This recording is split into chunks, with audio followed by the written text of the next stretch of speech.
আসসালামু আলাইকুম। সংবাদে আপনাদের সবাইকে স্বাগত জানাচ্ছি। আমি ফিরোজ তোহা। শুরুতেই আরবে কেবলস সংবাদ শিরোনাম।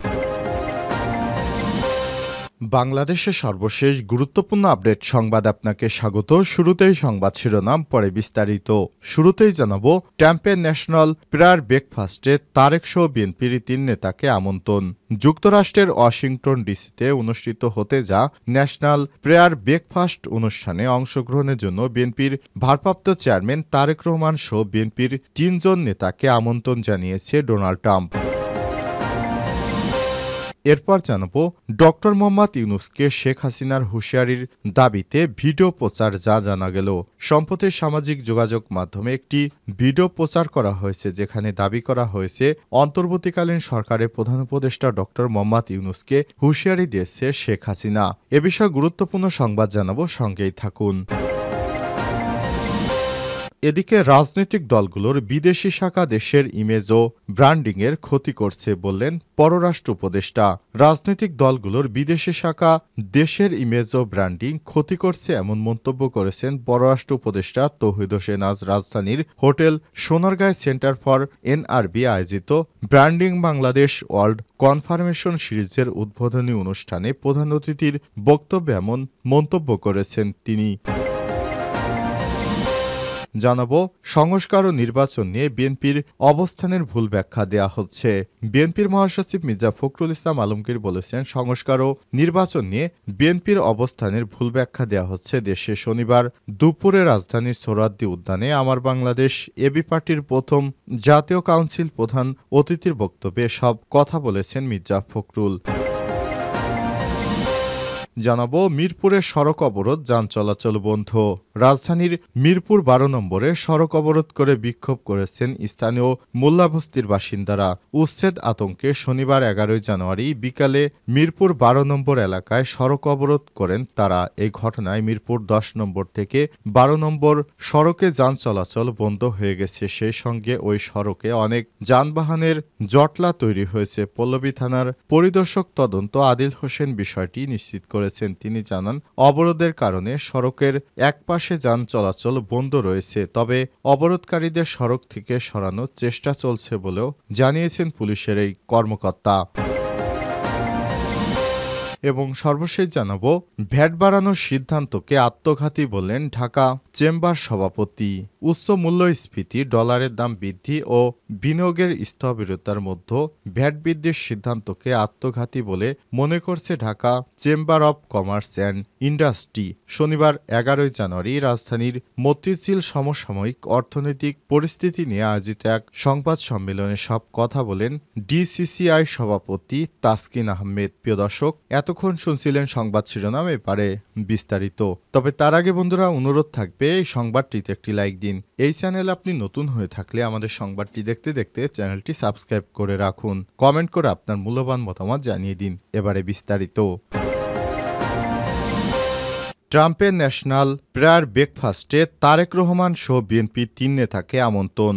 যুক্তরাষ্ট্রের ওয়াশিংটন ডিসিতে অনুষ্ঠিত হতে যা ন্যাশনাল প্রেয়ার ব্রেকফাস্ট অনুষ্ঠানে অংশগ্রহণের জন্য বিএনপির ভারপ্রাপ্ত চেয়ারম্যান তারেক রহমান, মহাসচিব মির্জা ফখরুল, স্থায়ী কমিটির সদস্য আমির খসরু মাহমুদ চৌধুরীকে আমন্ত্রণ জানিয়েছে ডোনাল্ড ট্রাম্প। জানা গেছে, আগামী ৫ থেকে ৬ ফেব্রুয়ারি একটি অনুষ্ঠান হবে। শুক্রবার ১০ জানুয়ারি বিএনপির মহাসচিব মির্জা ফখরুল ইসলাম আলমগীর আমন্ত্রণপত্র পেয়েছেন বলে শনিবার ১১ জানুয়ারি গণমাধ্যমকে জানিয়েছে। মার্কিন কংগ্রেশনাল কংগ্রেসের নেতৃত্বে জাতীয় প্রাতরাশ অনুষ্ঠিত হবে। ন্যাশনাল প্রেয়ার ব্রেকফাস্ট ইভেন্ট মূলত খ্রিস্টান ব্যক্তিত্ব, পাদ্রী, নির্বাচিত কর্মকর্তা এবং উদ্যোক্তাদের সমাবেশ, যা সাধারণত ফেব্রুয়ারির প্রথম বৃহস্পতিবার ওয়াশিংটন ডিসিতে অনুষ্ঠিত হয়। মার্কিন এই বার্ষিক অনুষ্ঠানটি প্রথমে প্রেসিডেন্সিয়াল প্রেয়ার ব্রেকফাস্ট নামে পরিচিত ছিল। পরে ১৯৭০-এর নামকরণ হয় ন্যাশনাল প্রেয়ার ব্রেকফাস্ট। এই বার্ষিক ইভেন্টে প্রার্থনা, রাজনীতি এবং ব্যবসা সহ সমসাময়িক গুরুত্বপূর্ণ বিষয় উঠে আসে। তাই এতে যোগদান মার্কিন প্রেসিডেন্টের জন্য একটি প্রধান বিষয় হয়ে উঠেছে। এই অনুষ্ঠানে প্রথমবারের মতো ১৯৫৩ সালে দেশটির প্রেসিডেন্ট ডোনাল্ড ডি আইজেনহাওয়ার যোগ দেন। পরবর্তী তার উত্তরসূরিরাও তার পদাঙ্ক অনুসরণ করেন। ডক্টর ইউনূসকে শেখ হাসিনার হুঁশিয়ারির দাবিতে ভিডিও প্রচার যা জানা গেল। সম্প্রতি সামাজিক যোগাযোগ মাধ্যমে একটি ভিডিও প্রচার করা হয়েছে যেখানে দাবি করা হয়েছে অন্তর্বর্তীকালীন সরকারের প্রধান উপদেষ্টা ডক্টর মোহাম্মদ ইউনূসকে হুঁশিয়ারি দিয়েছে শেখ হাসিনা। শর্ট ওই ভিডিও প্ল্যাটফর্মটি টিকটকে শেয়ার করা হয়েছে প্রায় 1 লক্ষ বার। অসাংবিধানিক অবৈধ প্রধান উপদেষ্টা ডক্টর ইউনূসকে কড়া হুঁশিয়ারি দিল শেখ হাসিনা শীর্ষক শিরোনামে প্রকাশিত ওই ভিডিওটি ইতিমধ্যে 1 লাখের বেশি বার দেখা হয়েছে। সেই সঙ্গে প্রায় 5,000-এর বেশি অ্যাকাউন্ট থেকে এতে প্রতিক্রিয়া জানানোর পাশাপাশি হাজারেরও বেশি বার ভিডিওটি শেয়ার করা হয়েছে। তবে রিমার স্ক্যানারের অনুসন্ধান টিমের সদস্যরা জানিয়েছে টিকটকে প্রচারিত ওই ভিডিওটি সাম্প্রতিক সময়ে শেখ হাসিনার কোনো গণমাধ্যমে দেয়া সাক্ষাৎকার নয়, বরং 2007 সালে লন্ডনে দেয়া পৃথক একটি সাক্ষাৎকার। এমনকি ভিডিওটির সঙ্গে শেখ হাসিনা ও ডক্টর ইউনূসকে হুমকি দেওয়ার কোনো সম্পর্কও নেই। টিকটকে প্রচারিত ওই ভিডিওটি পর্যবেক্ষণ করে দেখা গিয়েছে, ভিডিওটিতে শেখ হাসিনাকে প্রশ্ন করা হয় দেশে ফেরার পূর্বে তার নামে ব্যাংক অ্যাকাউন্টের হিসাব চা নিয়ে তিনি ভীত কিনা। পরে এর জবাবে শেখ হাসিনা সরকারকে চ্যালেঞ্জ ছুড়ে দিয়ে বলেন, আমি কোনো পাপ করিনি যে ভয়ভীত হব, আর অ্যাকাউন্টে যে কথা বলা হয়েছে আমি দাবি করব যে আমার অ্যাকাউন্টের বিরুদ্ধে সব দেয়াই আছে, ইনকাম ট্যাক্স ফাইল আছে এবং আমি যখন ইলেকশন পেপার সাবমিট করেছি তখন আমি ইলেকশন কমিশনে যে সম্পদের হিসাব জমা দিতে হয় তা জমা দিয়েছি। এদিকে প্রচারিত ভিডিও নিয়ে অনুসন্ধানের প্রাসঙ্গিক কিওয়ার্ড সার্চের মাধ্যমে তানবীর আহমেদ নামে একটি ইউটিউব চ্যানেলে একটি ভিডিও পাওয়া যায়। একজন কাউন্সিলর যদি না যায় পদত্যাগ করব শেখ হাসিনা শীর্ষক শিরোনামে 2007 সালের 17 জুলাই প্রকাশিত ওই ভিডিওটি শেখ হাসিনার সেদিনের একটি সাক্ষাৎকার। ওই ভিডিও 2 মিনিট 28 সেকেন্ড থেকে 2 মিনিট 45 সেকেন্ডে অংশ।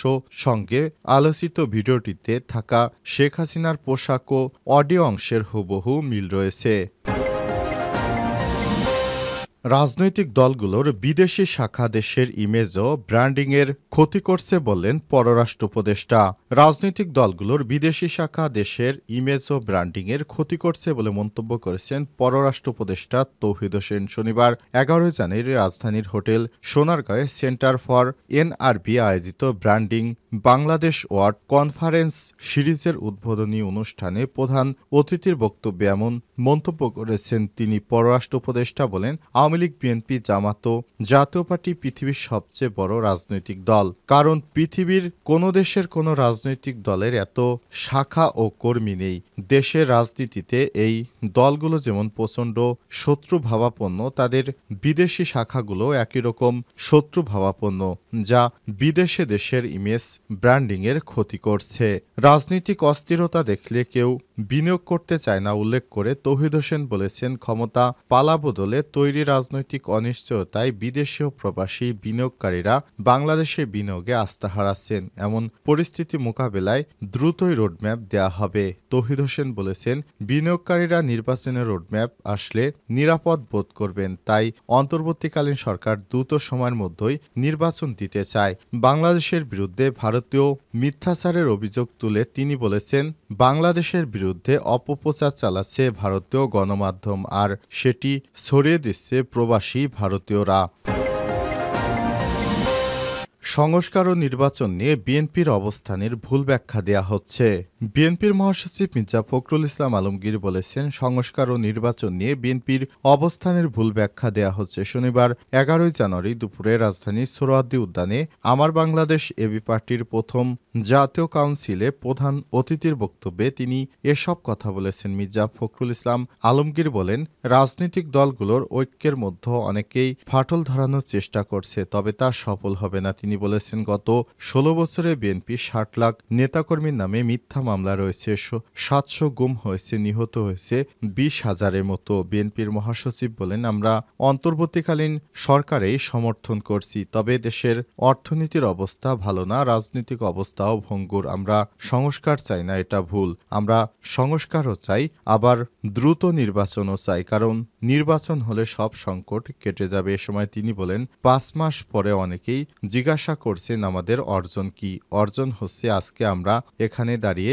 নিঃসংকোচে নির্ভয়ে কথা বলতে পারছি। এটাই আমাদের একটা বড় বিজয় বলে মনে করি। এখানে এবি পার্টির একটা বড় ভূমিকা আছে। আমরা একটা ভয়াবহ দানবের হাত থেকে রক্ষা পেয়েছি উল্লেখ করে বিএনপির মহাসচিব বলেছেন, আমরা নতুন করে বাংলাদেশকে নির্মাণ করার স্বপ্ন দেখছি, কথা বলছি।